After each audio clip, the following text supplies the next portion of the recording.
Welcome guys. দেখুন এটা একটা পনিরের রেসিপি। প্রথমে পনিরটা কিউব করে কেটে নিয়েছিলাম, নিয়ে তার মধ্যে এবার কাশ্মীরি লঙ্কা গুঁড়ো আর একটু দিয়ে দিলাম গোলমরিচ গুঁড়ো, আর এতে দেবো নুন, দেবো একটু, আর কর্নফ্লাওয়ার দিয়ে আমি মাখিয়ে নেবো। যেহেতু এটা তৈরি করছি চিলি পনির, সেই জন্য এইগুলো দিতে হবে।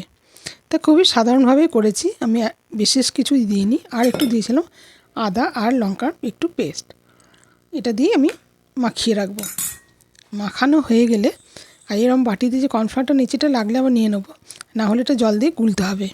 গুলে যখন তৈরি করব তখন ওটা দিতে হবে। এই পনিরটা হচ্ছে 200 গ্রাম। তা এবার এটাতে এই সসগুলো সব নেওয়া হয়ে গেছে। এবার কড়াতে আমি রিফাইন্ড অয়েল দিয়েছি। রিফাইন্ড অয়েল দিয়ে পনিরটাকে আগে সব ভেজে নেবো। একদম লাল লাল নয়, আবার একবারে মানে কমা ভাজে সেটাও নয়, এমনভাবে ভাজতে হবে যাতে ক্রিস্পি থাকে। তা সেইভাবেই ভেজে নিয়ে নিলাম। এবার এগুলোকে সব তুলে নেব। এই তেলেতে আমি করব। তা এতে আমি একটুখানি দিয়ে দেবো বাটার, আরও একটু স্বাদটা ভালো লাগবে। তো এবার এতে দিয়ে দেবো একটু গ্রেট করে রেখেছিলাম আদা কুচনো, তারপর দিয়ে দেবো রসুন কুচি। রসুন কুচিটা এতে একটু বেশি লাগে, এই জন্য আমি এটা 10 কোয়া মতন রসুন কুচি দিয়েছি। তো এটা দেওয়া হয়ে গেল, যে এবার এটাকে নাড়াচাড়া করে নেব। এর মধ্যে দিয়ে দেবো আমি পেঁয়াজগুলোকে, আমি স্কোয়ার মতো সব কটাই এরকম কেটে রেখেছি। পেঁয়াজ, ক্যাপসিকাম, টমেটো সমস্ত, আর কাঁচা লঙ্কা চিড়ে রেখেছি, সেগুলোও দিয়ে দেবো।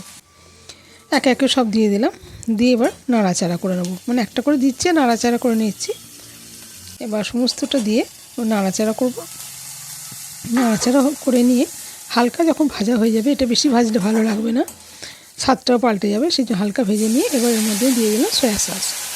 সয়া সসটা দেওয়া হয়ে গেলে দিয়ে দিলাম আমি চিলি সস। তারপরে দিয়ে দেবো একটু টমেটো কেচাপ, একটু না, এটা বেশি পরিমাণে একটু দিয়েছিলেন, স্বাদটা আরও বেশি ভালো হয়। তা দিয়ে দিলাম। এবার এটাকে ফুটতে দেবো, আর এতে একটু দেবো সামান্য নুন আর মিষ্টি, তাহলে কী হবে, স্বাদটা খুব ভালো হবে। এবার এটাকে আমি নাড়াচাড়া মিশিয়ে নেবো। নিয়ে নাড়াচাড়া কোনো সামান্য একটুখানি যে সসগুলো রেখেছেন সেই বাটি ধোয়া জলটা দিয়ে আর একটু দিয়ে দিলাম কর্নফ্লাওয়ার গুঁড়া। এবার এটাকে ফুটতে দেবো, খুব বেশি ফুটবে না, খানিকটা ফুটে গেলে এবার আমি পনিরগুলোকে সব দিয়ে দেবো। কত সুন্দর ভাজা হয়েছে দেখুন। এবার পনিরটাকে দিয়ে একটু নাড়াচাড়া করে নেব।